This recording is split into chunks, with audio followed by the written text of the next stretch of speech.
Muy bien. Hoy día está como tema, le he puesto en control del mejor regalo.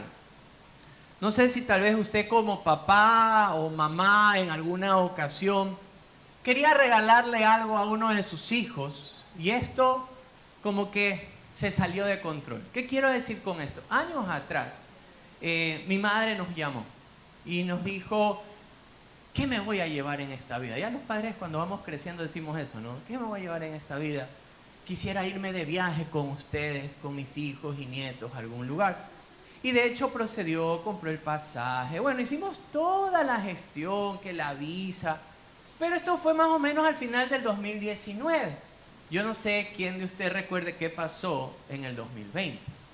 Entonces, pululum, todos los planes salieron de control. Aunque unos dijeron, no, no pasa nada, es una pequeña gripe. Vimos que no fue así, ¿verdad? Y todo este deseo y este anhelo de dar un regalo y convivirlo como familia, no lo pudimos lograr. Porque se le salió de control, bueno, no a mi mamá, al mundo entero. Y a los padres nos pasa algo similar. La vez pasada mi hijo también cumplía 14 años y le regalaron una consola de juego de video. Pero le regalaron sin el enchufe, sin los controles y sin el juego. Entonces yo dije, no, voy a completar el regalo para que su cumpleaños sea como que feliz. Y fui a comprar los controles, fui a comprar el juego y hasta el cable conseguí para que se prenda el aparato. Cuando ya estaba todo y los amiguitos iban a venir, pusimos el enchufe, pusimos el juego y ¿sabe qué? No valía. Hasta el día de hoy no vale. Entonces a mí también se me salió de control el hecho de que le quise dar un regalo, bueno, completar el regalo sería, pero no tuve el control porque no sé arreglar una de esas consolas de video. No así con Dios. Dios mira ante la necesidad del hombre y conoce lo que necesitamos genuinamente. Y ya vamos a descubrir en la Biblia desde el principio de la Escritura, Dios observó la necesidad del ser humano y Él siempre ha estado en completo control del regalo perfecto. A Él nada se le escapó, ningún detalle se le escapó y eso es lo que Lucas nos va a querer transmitir. Pero no se lo quiero contar yo, sino quisiera que vayamos juntos a la Escritura y vamos a estar en Lucas capítulo número 1 y vamos a estar leyendo los primeros 25 versículos. Cuando usted esté en Lucas capítulo 1, dígame un fuerte amén. Muy bien, vamos a esperar a los que no han dicho amén, ¿ya? Ahora sí, ¿ya llegaron? Amén, muy bien. ¿Y los que están en casa? No se les escucha, así que bueno, esperemos que sí. Lucas capítulo 1, versículo 1 en adelante, dice así la Escritura. Puesto que ya muchos han tratado de poner en orden la historia de las cosas, que entre nosotros han sido ciertísimas, tal como nos lo enseñaron los que al principio lo vieron con sus ojos y fueron ministros de la palabra. Verso 3, me ha parecido también a mí, después de haber investigado, ¿cómo? Con diligencia, todas las cosas desde su origen, escribírtelas por orden, oh excelentísimo Teófilo, para que conozcas cómo bien la verdad de las cosas en las cuales hemos sido instruidos.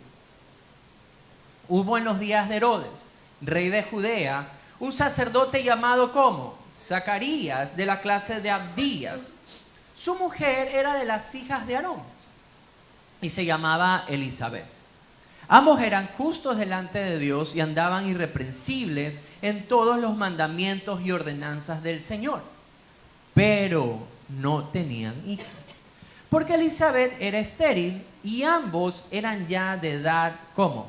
Avanzada. Aconteciendo que ejerciendo Zacarías el sacerdocio delante de Dios, según el orden de su clase, conforme a la costumbre del sacerdocio, le tocó en suerte ofrecer el incienso entrando en el santuario del Señor. Y toda la multitud del pueblo estaba fuera orando a la hora del incienso. Y se le apareció un ángel del Señor puesto en pie a la derecha del altar del incienso. Y se turbó Zacarías al verle y le sobrecogió ¿qué cosa? Temor. Pero el ángel le dijo, Zacarías, no temas, porque tu oración ha sido oída y tu mujer Elizabeth te dará a luz un hijo y llamarás su nombre Juan. Y tendrás gozo y alegría y muchos se regocijarán de su nacimiento, porque será grande delante de Dios, no beberá vino ni sidra y será lleno del Espíritu Santo, aún desde el vientre de su madre. Y hará que muchos de los hijos de Israel se conviertan al Señor, Dios de ellos. E irá delante de él con el espíritu y el poder de Elías, para hacer volver los corazones de los padres a los hijos y de los rebeldes a la prudencia de los justos, para preparar al Señor un pueblo bien dispuesto. Dijo Zacarías al ángel: ¿en qué conoceré esto? Porque yo soy viejo y mi mujer es de edad avanzada. Respondiendo el ángel le dijo: yo soy Gabriel, el que estoy delante de Dios y he sido enviado a hablarte y darte estas buenas nuevas.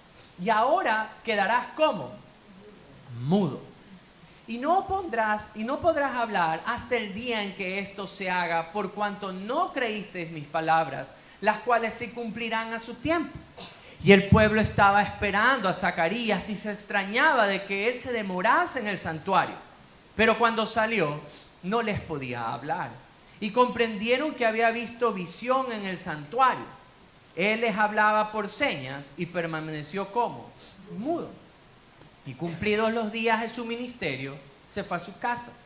Después de aquellos días, concibió su mujer Elizabeth y se recluyó en casa por 5 meses, diciendo: así ha hecho el Señor en los días en que se dignó quitar mi afrenta entre los hombres.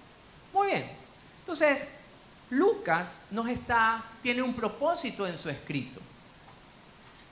Él está escribiendo a su amigo Teófilo, un hombre que ya conoce acerca de la historia de Jesús, pero no tiene un proceder judío, no tenía tal vez el conocimiento de las promesas que Dios le había dado al pueblo de Israel. Por eso es que él, justamente en el verso 3, observemos lo que le escribe a su amigo y le dice esto: me ha parecido también a mí, después de haber investigado con diligencia todas las cosas desde su origen, escribírtelas por orden, oh excelentísimo Teófilo. ¿Para qué? Aquí está el propósito del escrito. Para que conozcas, ¿qué cosa? Bien la verdad de las cosas en las cuales has sido, ¿qué? Instruido. Me gustó la frase de un hombre llamado John Locke y dice así: el conocimiento de la verdad es el pilar sobre el que se construye toda libertad. Ellos ya habían conocido acerca de Jesús, acerca de la verdad. Pero Lucas, como un buen investigador, dice: tienes que conocerla bien. ¿Por qué? Porque el conocimiento de la verdad nos permite permanecer ¿en qué? Diga conmigo: libertad. Libertad. La audiencia de Lucas, como les comentaba, no era una audiencia judía que tenía en mente ya sean las promesas o sea acerca de las profecías del Mesías. No tenían en mente cómo sería la venida de este Salvador prometido. Entonces, los gentiles pudieron haber crecido. Los gentiles son los no judíos, ¿ya? Una audiencia romana, griega. No tenían esto en la mente y crecieron con este tipo de historias que yo creo que nosotros también hemos nacido con ciertas historias en la cabeza. Si yo diría esta frase: ¡jo, jo, jo!, ¿qué se le viene a la mente? ¿Ah? Papá Noel, ¿verdad? ¿Y de dónde viene? ¿Quién creció aquí sabiendo la historia de Papá Noel? Ah, ¿cuántos tenían una decoración de Papá? A ver, no se me van a estar haciendo los muy santos aquí. ¿Cuántos nacieron con un Papá Noel en la casa? Esposas, ¿cuántos de sus esposos se parecen a Papá Noel? No. Pero hemos crecido con todas estas historias. Y de hecho, la historia de Papá Noel viene de un hombre llamado Nicolás de Mira. Este era un obispo en el siglo IV, quien dio una bolsa de dinero a un padre para que pudiera tener la dote para casarse, para que su hija pueda casarse. Entonces, desde ahí a este hombre se le llamó San Nicolás y luego con el tiempo pasó esto de ser Papá Noel. Pero eso, bueno, eso es una historia que viene desde muy lejos, tipo por Europa, por allá. Pero nosotros también tenemos ciertas creencias, queridos hermanos. Si no, ¿cuántos de ustedes, y me va a levantar la mano ahorita ya? No, mentira. ¿Cuántos de ustedes alguna vez se pusieron esa ropa interior amarilla justamente en la época de Año Nuevo? Porque tenía... No estoy diciendo que digan amén por si acaso, ¿verdad? Pero son creencias que están alrededor... Ahí, ¿ya? Ve, Cristian aquí, nuestro hermano, dice que él practica coger la maleta. No, va con la maleta, le da la vuelta a la cuadra, ¿verdad? ¿Qué significa eso? ¿De que se va a ir? Se va a ir de viaje. O las 12 uvas. No, pero en nuestra cultura también hay. ¿Saben que en Cuenca, el 24 de diciembre, se celebra el Festival del Niño Viajero?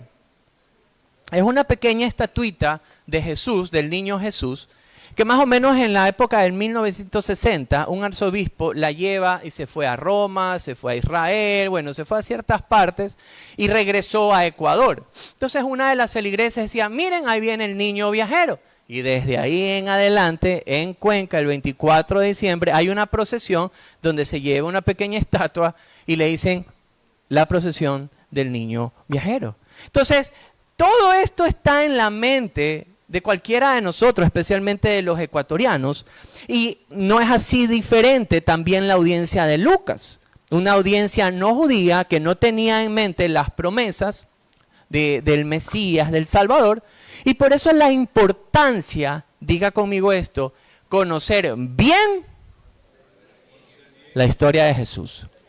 Entonces, claro, estamos entrando en la época navideña. Y como yo decía en un principio, las mujeres van a tener su buffet navideño, ¿verdad? ¿Y qué normalmente se da ahí? Chocolate, pan de Pascua, ¿verdad? Ya les hice dar hambre. Entonces, tenemos muchos contextos, pero lo importante de esta época, queridos amigos, queridos hermanos, es que conozcamos por qué fue importante el nacimiento de Cristo, cuál fue el propósito de Dios en traer a Jesús en esa época. ¿Por qué Jesús tuvo que nacer? ¿Por qué Jesús tuvo que morir? ¿Por qué tuvo que sufrir? ¿Por qué resucitó? Eso es lo importante de conocer y Lucas tiene esto en mente y hoy nosotros vamos a ir entonces observando que Dios siempre ha estado en control en la historia de la salvación. Siempre ha estado en control. Ahora, quisiera que conozcamos un poquito este plan de salvación del Señor y con un poquito de contexto. ¿Qué fue lo que pasó en el huerto del Edén? Desde el comienzo de la humanidad, Dios había creado al ser humano para poder vivir en una perfecta comunión. Pero algo pasó.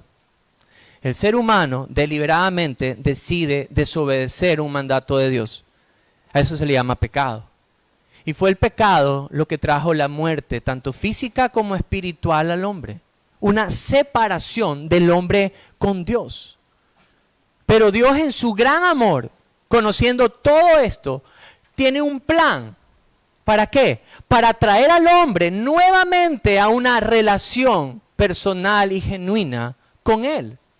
Y va a traerlo por medio de un Salvador, de un Mesías prometido. Y durante toda esta historia, Dios jamás ha dejado de estar en control. En Génesis 3:15, usted lo puede tener, yo le voy a ir dando los versículos y en casa los puede ir revisando. Desde Génesis, donde justamente el hombre falla en su propósito, el Señor, Génesis 3:15, hace una promesa y dice que vendría uno que vencería, aquel que tenía el dominio de la muerte y el pecado. Luego, en segunda de Samuel, y anota estos versículos, en segunda de Samuel, capítulo número 7, versos 12 y 13, el Señor dice que va a venir un Salvador, pero no podría ser cualquiera. Tendría que venir de un linaje, y del linaje de un rey de Israel, del rey David. Entonces, si usted revisa 2 de Samuel, va a observar esto. Esa promesa que este Mesías sería un descendiente del rey David. Luego, no basta con eso, el Señor dice en qué ciudad va a nacer. Y justamente el profeta Miqueas, en el capítulo 5, verso número 2, dice que este Salvador vendría de la ciudad de Belén. No queda solamente con el nacimiento, la ciudad, descendencia, sino que diría cómo terminaría, en qué va a desenlazar la historia del Mesías. Y justamente el profeta Isaías, en el capítulo 53, nos cuenta su sufrimiento, su muerte.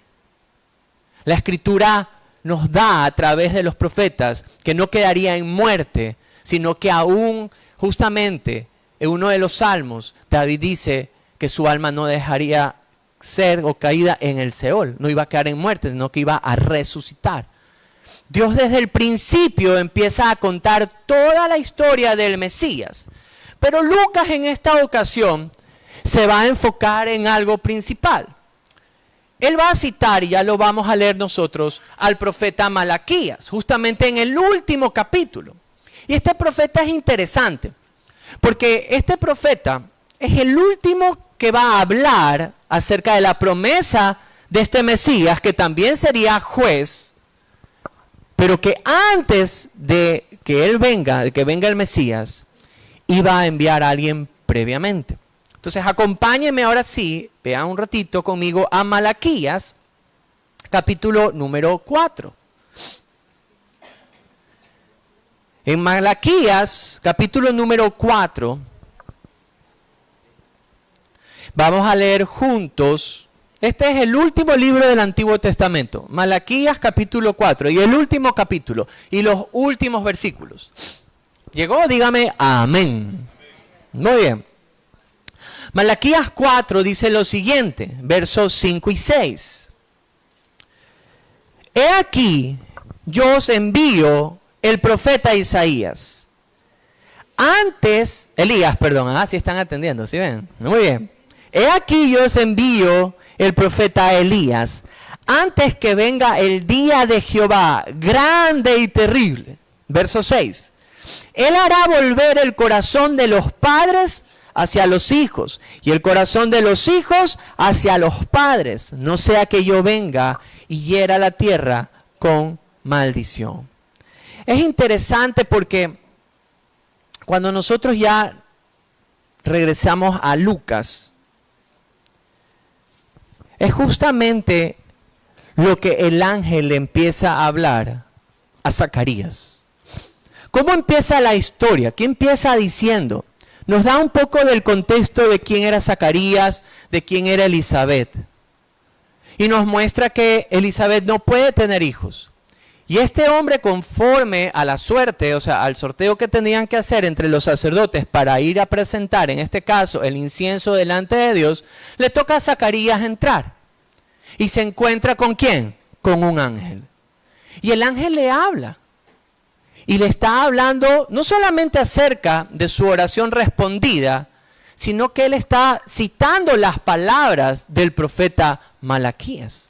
Y venga conmigo para que podamos observarlo juntos. Mira lo que dice el verso 17, justamente el verso número 17, ya está hablando del hijo que le nacería y da ciertos detalles, ¿verdad?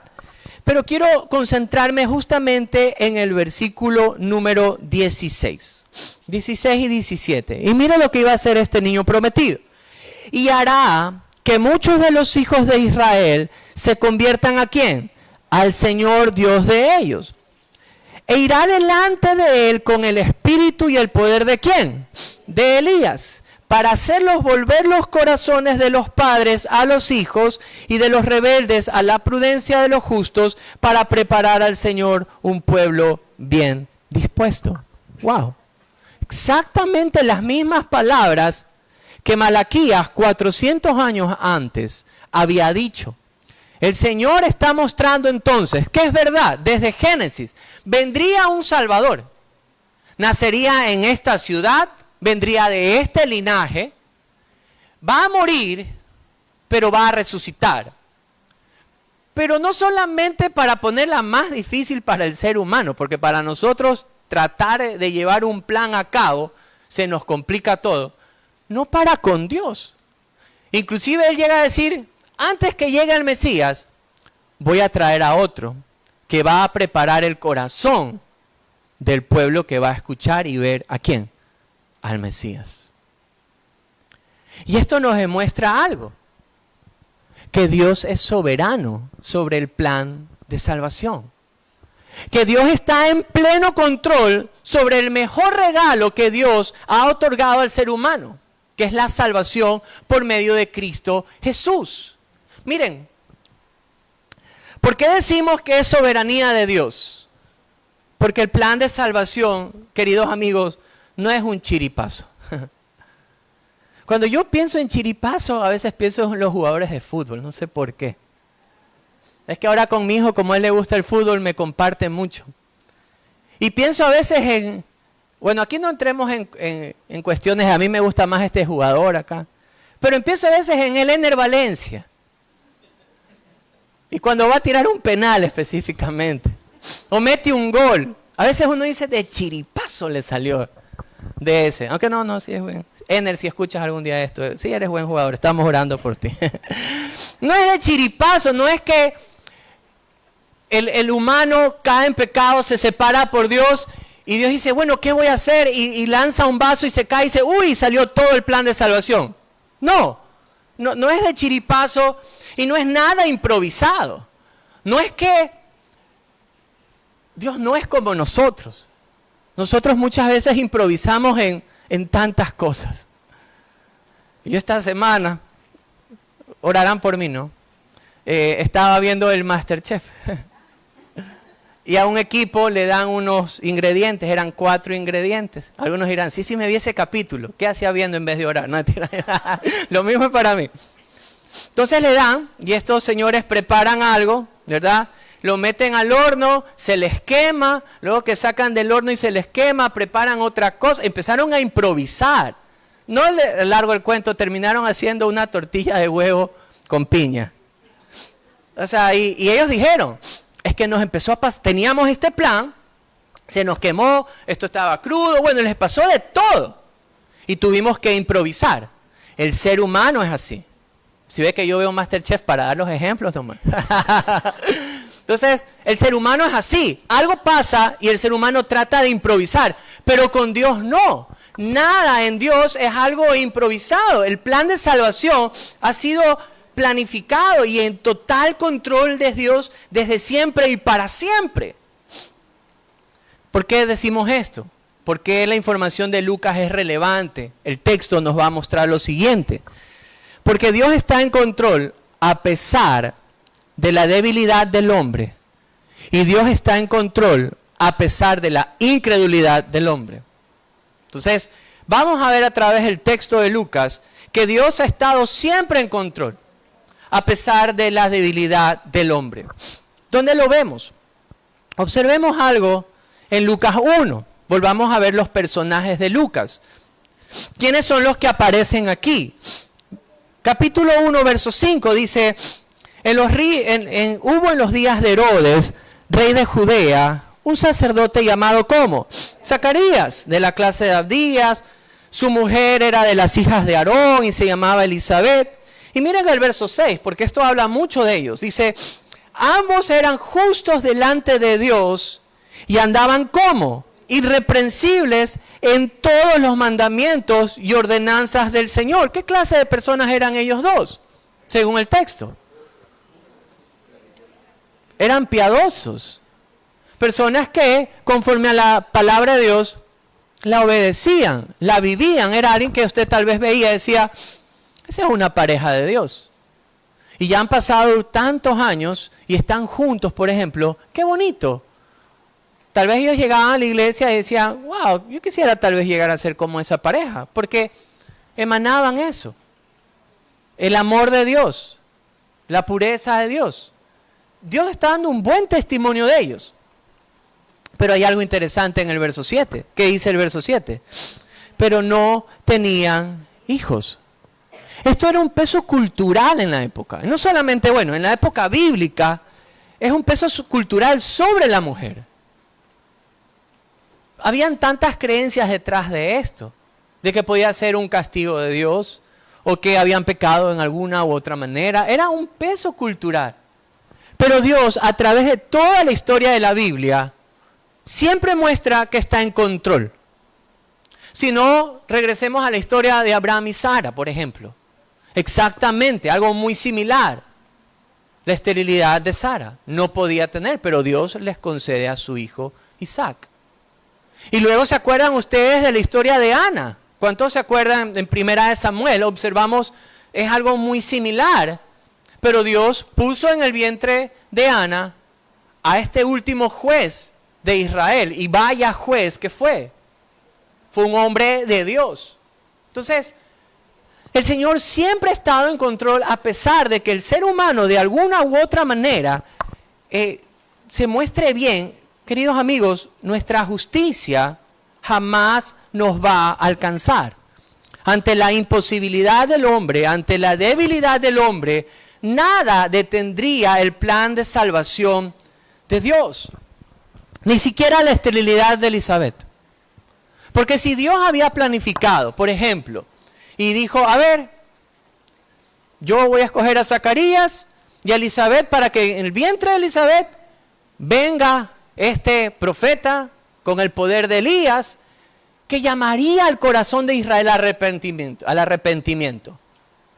Si Dios no estuviera en control y Él haya dicho, yo los escojo a ellos, pero luego se encontrara, Elizabeth no puede tener hijos. Entonces no sería Dios, porque no estaría en control. Pero Dios está en completo control del plan de salvación. A Dios no le detiene nuestras debilidades. Miren, esta semana llamé a una hermana a saludar y tuve una conversación que edificó grandemente mi vida, grandemente mi vida. Desde el momento que conocí a esta hermana, es una hermana que ora mucho por su esposo, ora mucho por su familia. Le encanta hablar de Cristo y del Evangelio. Esa mujer es fuego, que si tú medio andas en pecado te va diciendo, arrepiéntete. O sea, realmente es una fe contagiosa. Pero durante estos últimos meses le ha pasado algunas calamidades. En una de sus piernas sufrió una fractura justamente en la cadera. Y esa es una recuperación lenta y dolorosa. No basta con eso. Luego me enteré y la llamé y conversamos. Su esposo sufrió la pérdida de una de sus extremidades. Todo esto durante 2 meses. El dolor de ver a un hombre muy activo, ahora sin una de sus extremidades, a cualquiera de nosotros nos puede hacer hasta cuestionar muchas cosas. Pero no basta con eso, luego su madre fallece. Pero cuando yo hablaba con ella me decía, pastor, ¿sabe qué? Estoy agradecida con Dios. Realmente estoy agradecida con Dios, porque Dios siempre estaba en control. ¿Y sabe qué? Y ella me empezó a hablar un poco más del tema del esposo. Me decía, mi esposo hoy es un hombre diferente. Es verdad, tal vez tiene ciertas cosas, pero su reacción me muestra que Dios está obrando en su vida. Ya no habla como hablaba antes, acepta más que le hable del Evangelio, me está escuchando y de hecho están los dos juntos porque a los dos les pasó en tiempo casi similar este proceso tan complicado. Y caíamos en cuenta de algo y decíamos juntos, Dios siempre estaba en control. Tal vez nosotros en nuestra humanidad queremos hacer tantas cosas por Dios. Quisiéramos que muchos vengan a los pies de Cristo. Queremos sembrar el Evangelio. Queremos hablar a los que más amamos. Y hay veces que usted habla, predica y no pasa nada. Pero es a veces en esta debilidad de nuestro cuerpo, y eso es lo que ella me compartía. Me decía, yo he tenido que pasar en cama mucho tiempo, mi esposo en mucho tiempo, pero ahora él sí escucha. Y es que, queridos hermanos, Dios está en pleno control de la salvación, del plan de salvación. La debilidad en el cuerpo de Elizabeth no era un impedimento para que Dios pusiera en el vientre o permitiera que el vientre de esta mujer dé fruto y así se cumpliera la perfecta voluntad de traer a Juan el Bautista, que es justamente este personaje que va a hablar directamente al corazón de Israel para llamarlos al arrepentimiento. El propósito de él se muestra en eso. Un pueblo preparado para Dios. Y queridos amigos, esta es la confianza que usted puede sentir en el plan de salvación en Cristo. Diga conmigo esto, no depende de mí. Depende del Señor. Eso no tenía que decir, pero bueno. No, sí depende del Señor. Pero miren, en las diferentes posiciones que podamos estar. Hoy soy esposo, soy padre, trabajo también en una empresa, soy alumno, tengo como que diferentes facetas. Y en esas diferentes facetas uno se encuentra con personas. Y uno quisiera que todos vengan al conocimiento de Cristo. A veces como padre uno dice, ¿cuánto quisiera que mi hijo o mi hija vengan a los pies de Cristo? O ¿cómo quisiera que mi padre venga a los pies de Cristo? Y uno a veces puede llegar a frustrarse. Pero ¿cuán descansada puede estar nuestra alma que el plan de salvación no depende de mi fortaleza? Más bien, Cristo se glorifica salvando a otros en medio de nuestra debilidad. ¿Y cuán hermoso es eso? Porque cuán feo sería que la salvación dependiera de uno. Porque uno es muy cambiante. El ser humano es muy cambiante. Ayer nomás conversaba con alguien y preguntaba a los años que nos veíamos, ¿qué es de tal persona? Esta persona que normalmente era alguien que estaba con fuego de Dios, hablando, predicando. Y esta persona me decía, no, ya no va a la iglesia, ya no se congrega, ya no está así. Entonces, si dependiera en algún punto la salvación del ser humano en el humano mismo, estaríamos perdidos.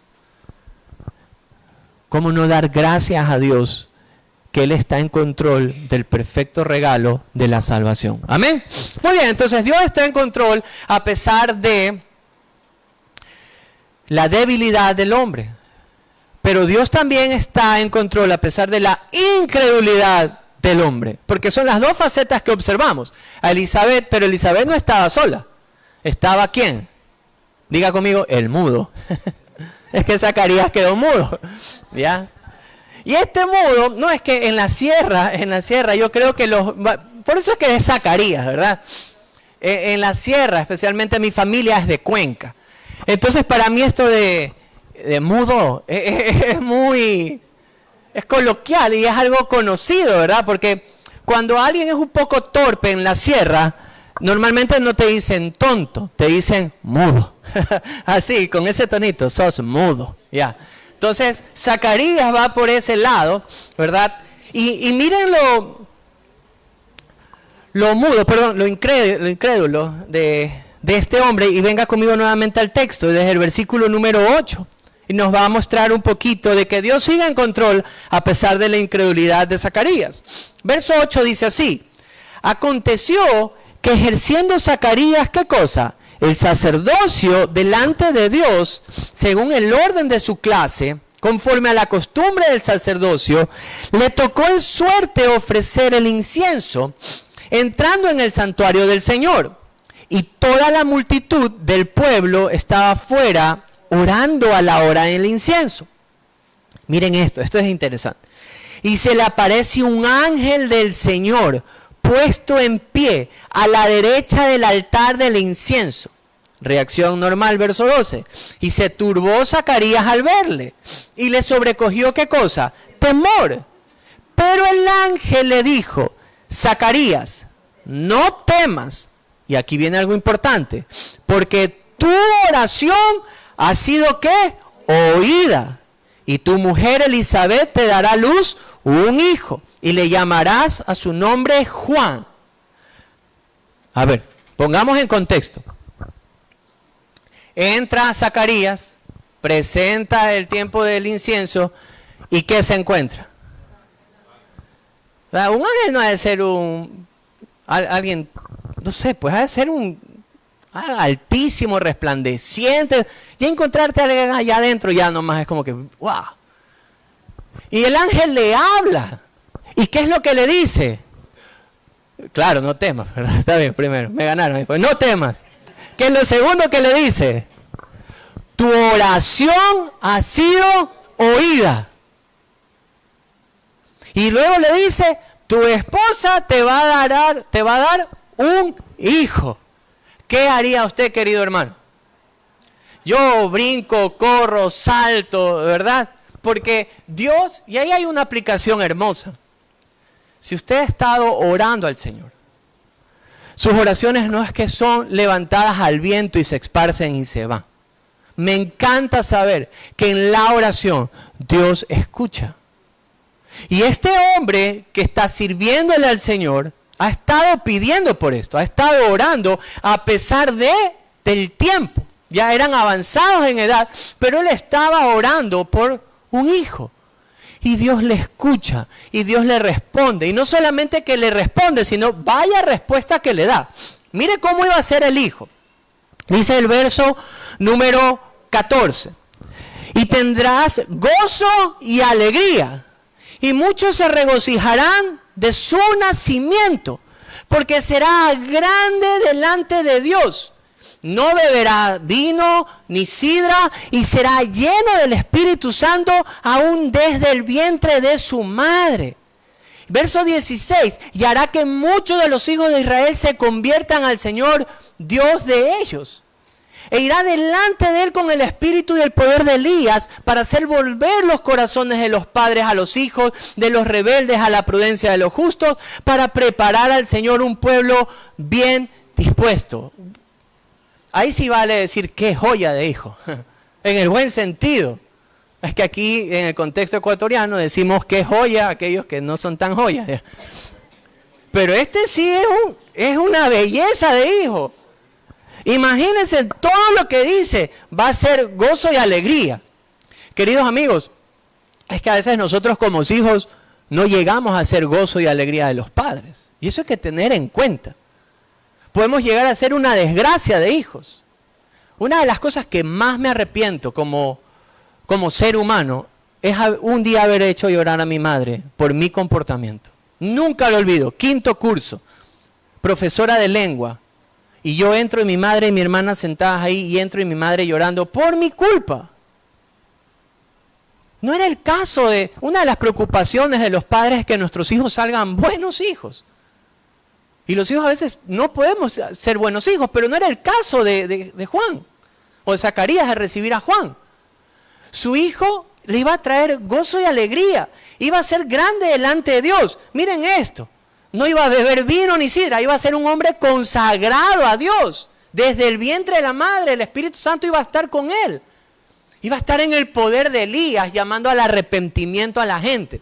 O sea, Dios le está diciendo, te voy a dar un evangelista. Qué increíble noticia.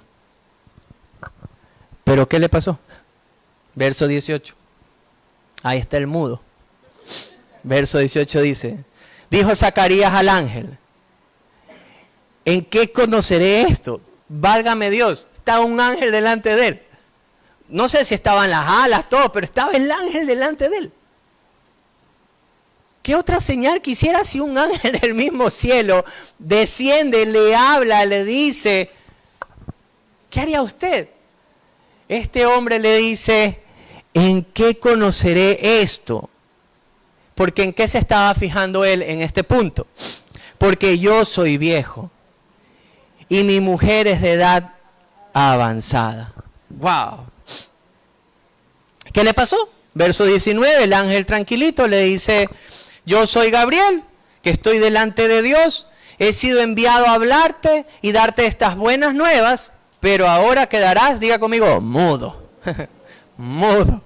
Y no podrás hablar hasta el día en que esto se haga, por cuanto no creíste en mis palabras, las cuales se cumplirán en su tiempo. Wow. Entonces, ahí hay un hombre que está dudando de lo que el ángel está diciendo. Dios mismo está mandando al ángel a decirle, esto va a pasar. Pero ese hombre puso su confianza en lo que él podía hacer. Soy de edad avanzada, mi esposa no puede tener hijos. ¿Cómo va a ser esto posible? Es increíble, pero Dios no se iba a detener. Dios usa al ángel y le dice, las palabras de Dios se van a cumplir. Este plan de salvación no se va a detener. Pero miren, en la historia de la Biblia hay otros otros incrédulos, ¿ya? O personas que dudaron en algún punto del llamado de Dios. Si no recordemos, ¿quién se acuerda de Moisés? Miren, uno de los hombres más importantes del pueblo de Israel es Moisés. Y tal vez cuando usted ve la telenovela de Moisés, ¿cuántos se vieron la telenovela? Nadie, se las 2, 3. Oremos por esos hermanos. Entonces, en las carátulas puede mostrarse un hombre con una barba blanca perfecta, cabello blanco perfecta, mandil todo largo, con un bastón mirando hacia arriba, tipo Rafael Correa, no sé, me lo imagino ahí como un prócer. Pero no es así. Realmente la Biblia sí desnuda la imperfección del ser humano. Porque observemos un ratito cuando él recibe el llamado. Vámonos a Éxodo, por favor. Algunos me han de odiar por haber nombrado a un político, perdónenme. No tuve que haber hecho, es verdad. Si ven que uno es imperfecto. Muy bien. Éxodo 3 lleva el mensaje y Dios le dice, a ver, vas a hacer esto. He escuchado el sufrimiento de mi pueblo, los voy a traer a libertad y tú vas a ir. Dios se le presenta, vaya lo que está viendo, una zarza ardiente. Un árbol que estaba encendido en fuego y no se quemaba. Éxodo 3. Entonces él ve esta visión. Inclusive antes de acercarse, Dios le dice, quita los zapatos, es un lugar santo donde vas a estar. Entra y ven, conversa. Y está hablando con Dios. Solamente eso. Y ya empieza a decirle qué él tenía que hacer. Pero miren lo que empieza a responder Moisés en el verso 11. Entonces Moisés le responde a Dios, ¿quién soy yo para que vaya Faraón y saque a los hijos de Israel? Dios le dijo, anda, yo te estoy enviando. Y él le dice, ¿quién soy yo? Luego, el Señor le sigue diciendo, tienes que ir a cumplir esto. Y verso 13, pero vámonos al 4.1. Mire cómo sigue respondiendo. Moisés entonces responde diciendo, he aquí que ellos no me creerán ni oirán mi voz porque dirán, ¿no se te ha parecido Jehová? Otra respuesta dudosa. En el verso 10 hay otra. Entonces dijo Moisés a Jehová, ay Señor, nunca he sido hombre de fácil palabra, ni antes ni desde que tú hablas a tu siervo, porque yo soy, ¿qué cosa? Tardo en habla y torpe en lengua. Bien mudo era. Dios le está diciendo, está en una visión clara, tiene una misión de parte de Dios. Dios va a ir con él y él empieza a poner una y otra excusa. Nada más que incredulidad. No hay otra cosa. Y si hablamos de Gedeón en Jueces 6, justamente Dios lo ve también. Le dice, varón esforzado y valiente, tú vas a ir a sacar. Y él nuevamente responde, otro incrédulo viene y dice, ¿quién soy yo? ¿Quién es mi familia para ir a hacer esto? Queridos amigos, la incredulidad de los hombres tampoco detendría el regalo, el plan de salvación. No lo iba a detener. Miren, la historia nos ha mostrado que la humanidad siempre ha vivido en esta incredulidad, pero eso no ha detenido el plan de Dios. Israel, ¿cuántas veces se ha portado incrédulo? No ha recibido bien lo que Dios les ha dicho. ¿Cuántas veces les ha libertado? Y han vuelto a su pecado. Pero Dios ha continuado con su plan, porque la incredulidad del hombre no va a detener el plan de salvación, ni ese ruido tampoco, así que tranquilos. Entonces yo recuerdo hace años atrás, un hermano en la iglesia se me acercaba y me decía, oye, yo tengo un hijo y quisiera que le hables a mi hijo, porque cada vez que nosotros estamos en casa y hablamos de la escritura, él a veces hasta se ríe, se burla. Y de hecho me acerqué, hablé con él, y él estaba estudiando creo ya psicología para esa época, Y cuando conversé la primera vez, muy educado, me dijo, mira, ¿sabes qué? Yo no creo. Y él se declaró, literalmente decía, yo soy ateo. Entonces yo decía, ya ante esto, ¿qué más puedo decir? Fui a la librería, le compré un libro. Hay un libro que se llama El caso de Cristo, por Lee Strobel, es muy bueno. Era un ex ateo también. Entonces le compré, yo esperando que lo lea. Tiempo después, al año, él decide, él quería hablar conmigo. Y dije, ¿qué pasó? Cuando conversó conmigo y vino con esta duda, ¿sabes qué? No sé si existe Dios. Ahora por lo menos decía, no sé si existe Dios. Entonces yo le digo, ¿sabes qué? Ve y habla con Dios. Dile que de alguna forma te muestre que Él es real. Ve a la Escritura. No le alargo la historia. Vino a los pies de Cristo. El ex ateo se convierte a los pies de Cristo. Y yo de una le dije, el libro hizo efecto. ¿Qué libro? Nunca ni lo había leído. Literalmente Dios había empezado a obrar en su corazón y él empezó a tener esta duda y a través de la Escritura, y él en su tiempo se convirtió en un joven que amaba enseñar la Biblia. Le encantaba, era uno de los chicos, nosotros fuimos pastores jóvenes varios años, entonces era uno de los chicos que más gente traía, evangelizaba a todo el que se le cruzaba y les empezaba a enseñar la Escritura. De hecho trabajó con David un tiempo, me acuerdo, y era uno de los chicos más apasionados por dar a conocer. Ahora ya no está en Ecuador, está en Estados Unidos, pregunté de él y justamente le digo, ¿cómo está él en la fe? Me dice, está bien, sigue en la iglesia, sigue estudiando. Y yo dije, qué lindo. Y fue un ex ateo. Un ex incrédulo, un ex mudo, literalmente. Queridos amigos, la salvación no se detiene por la incredulidad del hombre, sino nosotros cuando revisamos la Escritura, también vemos a otros ex incrédulos, que al principio no creían. Yo recuerdo el caso del apóstol Pablo, perseguidor de cristianos, pero viene a los pies de Cristo, un hombre ex incrédulo, y llegó a decir en Filipenses 3:8, y voy a parafrasear, él llegó a decir, todo me es basura, porque quiero conocer más de Cristo. La incredulidad de él no detuvo el plan de salvación de Dios sobre la vida del apóstol Pablo, y este hombre, que era un ex no creyente, llegó a tener todo lo de esta tierra por basura, porque quería conocer más a Jesucristo. De hecho, hay uno que se le conoce como Tomás el incrédulo, uno de los apóstoles. Justamente en Juan 20 se presenta a Jesucristo y sus amigos le dicen, hemos visto al Señor. Y él llega a decir lo siguiente, si yo no le veo y no veo sus manos y no veo sus pies y no veo aquí en su costado y no meto mi mano ahí en los orificios de los clavos, no voy a creer. Vaya respuesta. Y de verdad que el Señor es tan paciente con nosotros porque esa incredulidad no lo detuvo a Jesús. Cuenta la Escritura que Jesús luego se vuelve a aparecer y le habla a Tomás. Y le dice, Tomás, aquí está. Pero le dice, cree, no seas mudo, perdón, no seas incrédulo. Queridos amigos, la debilidad del hombre no va a detener el perfecto plan de salvación de Dios. La incredulidad en la que hoy vivimos no va a detener el plan de salvación de Dios para la humanidad.